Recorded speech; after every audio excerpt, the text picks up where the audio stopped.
路人的危机实在真多。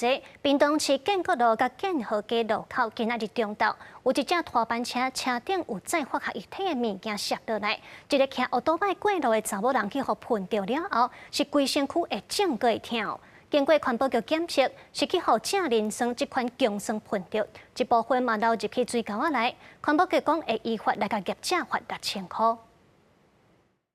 化学液体连体架位拖帮车顶落来，过路骑机车的人闪袂赴煞去喷着规身躯随红肿疼送医，机车甲安全帽嘛去喷着外壳生一个塑料擦。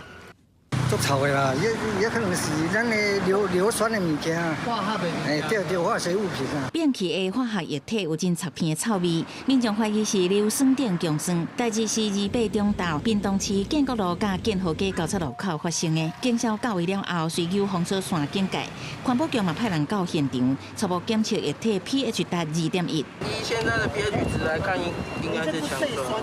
没绑好就倒下来。那个是什么液体啊？